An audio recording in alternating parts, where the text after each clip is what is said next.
It's a lot, Kerry. You just shoot it tighter for now and let it get rolling. You guys don't mind? I don't mind. All right. I didn't want to insult anybody, but start with that. All right, good. We're good. Sitting here then in LA, how much of this is kind of like a hometown gig for you? Does it have a different kind of vibe when you come to town here in LA? Yeah. It definitely feels like hometown to us, really. A few places, Los Angeles, Manchester, Wolverhampton, and London. They feel like the hometown gigs for us, really. Oh, New York's starting to creep in there as well, I think. So, but it's for me, it's my hometown anyway. You felt quite at home this morning, didn't you? Did you? Yes, pulling up at the park, yeah. Did seem like it was like a home, yeah. We spent a bit of time in the past, you say, so it's familiar places. It's really good. Mm-hmm. Now, this album was recorded back in England, right? But how much has LA and the West Coast influenced your music? Ever since you've been out here from the last record to this one, how much of that vibe is kind of permeated in the songwriting? Come on.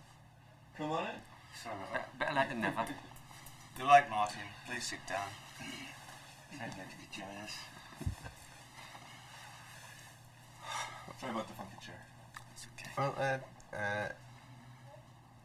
I suppose, like, you know, in the early days, we were influenced by the Byrds, and kind of you know, quite a lot of I guess West Coast sort of psychedelic bands from the '60s, really. And you know, I guess Beach Boys and Graham Parsons.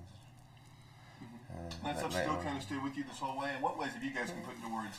Because a lot of people do it for you, but has your music grown, and how have you guys changed? Have you guys kind of talk about that yourselves?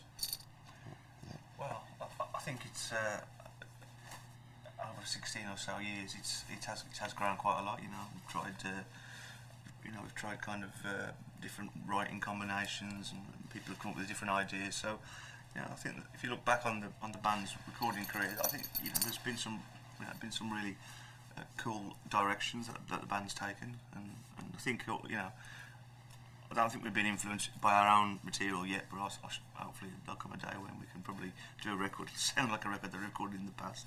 Maybe that's a good thing or a bad thing. That's great to me. No, it's kind of far from it. Everything about this sounds so fresh and so new, this record. Was that the vibe you guys had in the studio? Did it feel that way to you when you were putting it together?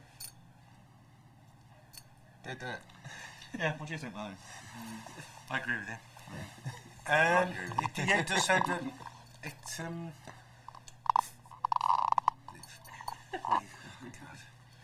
Was the approach new to get a sound that was, just to me, to my ears, there's this instant kind of freshness and Christmas to it that just felt just kind of new and alive.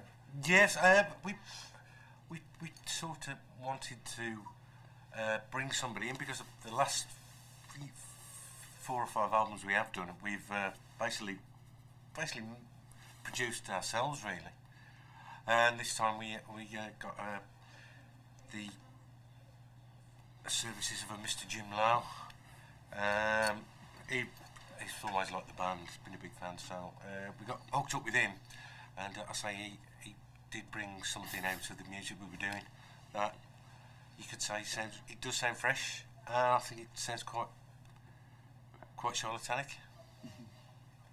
Talk about the reaction you guys have been getting, because everything I've seen and heard is the reaction's been really, really great. What does that do to you guys after being around for so long to hear such good things and have such great things written about? So it's good to have great things written about it.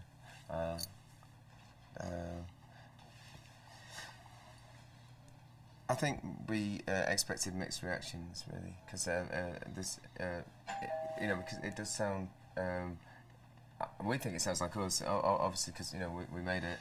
But a lot of people think that it's kind of like a bit of a departure, or always doing something new, which obviously we try and do that anyway.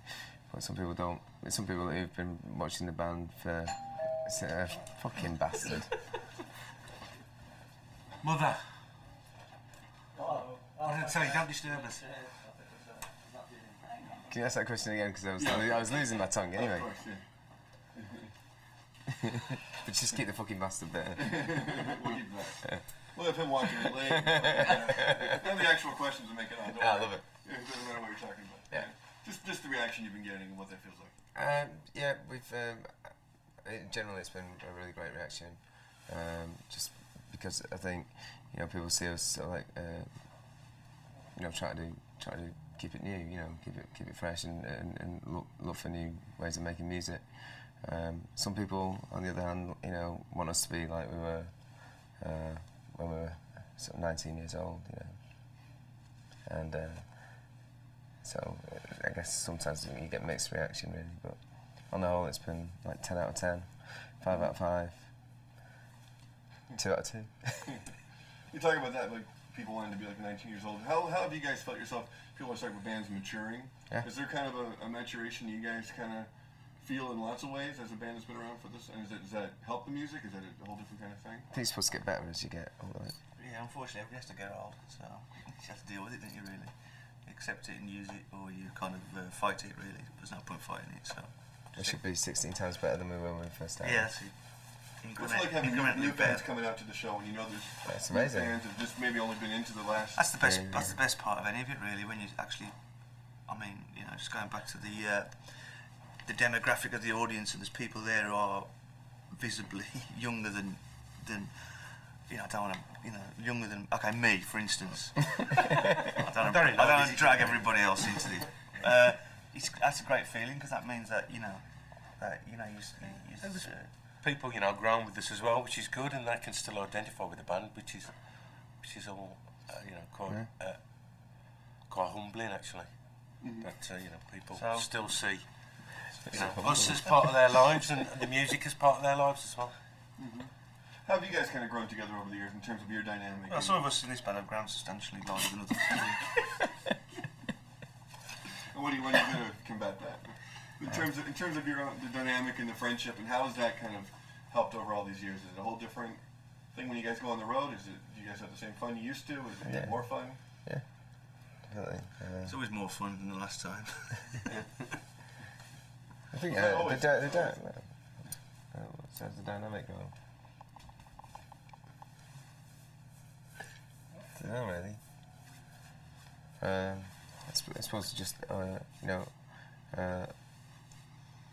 learn how to get the best out of each other. When we come to making a record and stuff, which I guess that's what we're talking about.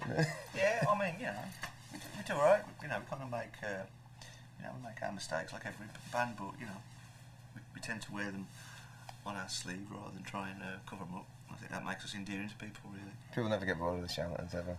No. You guys have a fervent following here in the States, but even larger following, you know, back home. What's that like for you? Always trying to increase the audience out here? Is that something you guys even think about? Yeah. Well, I think there's been times where we've not been able to come to the States as much as we wanted to, but you know we're going with this record. You know, we're going to hopefully come out about 3 times, I think, this record. So it's kind of like a promise that we've made to people. Plus, we want to come anyway. I mean, it's a great place to come to. Talk about this tour, how's it going, how these songs are translating live, and what it's been like so far. I think there's a really great groove involved in the new stuff, and that's translating really good. You know, people getting down. Yeah. How down do you guys get on stage? Real down. Sing a little. We're not going to be able to tape the show tonight, so if you guys want to sing a little song. Oh, well, I don't want to do that. So am I. Unless you want to. We're gonna be talking about the single and showing the video. Oh, great. Just talk about that song a little bit, where that kind of came from in you. Well, it came from John, Martin, and Tony. Sent an instrumental. Me and Mark were working in of all places, Palm Springs, and we got Mark brought an instrumental of what they'd done, and it just immediately sort of hit a nerve, and we just wrote just as many lyrics as possible over the top of it, really, and you know, took up all the space. So it was just something that sounded really exciting. Really, we do that sometimes. You know, we write in sort of like separate teams, sort of like trying to outdo each other. The video was shot here in town. Video was shot downtown. Yeah, place called Little Radio. I think that was the name of the club. Yeah. You guys always running on the road? You're always being creative when you're on tour now, or are you already thinking about the next project, next album? We think about a lot of stuff on the road, don't we? And sort of like talk about a lot of stuff, make plans and stuff. Generally, we're taking all the information that of travelling and but put it into the stuff when we're a bit more settled. Really, it's quite hard to write on the road because you've always got to go somewhere else. Specifically, if you guys talk about the sound of this record and how you think it differs from the last, few albums, and the last been seeing the reggae sound is more prominent. Other things that you guys have always had it, and how would you guys kind of describe musically what you were trying to do here? Trying to write about events, sort of like things that happened. Musically, I think we wanted to have it sort of just real essentials in the music, and quite direct lyrics. Well, with the last album, Up the Lake, it started off with all good intentions, but it all became a bit dysfunctional with the sounds, and it got a bit confusing. Although there's some really good songs on there, and it's got some really exciting moments. But we had the plan with Simpatico 4 weeks. Let's have everything focused, so when you do put the album on, every track is from that album. And some of my favourite albums always sound like that. You put it on and you know exactly. That's the overall picture you're getting from the album. So how did you going off and doing the solo thing in between kind of affect the band or change how this album was done? Did it affect it in any way tangible? I don't know about musically. I guess it was just something to fill the gap, really.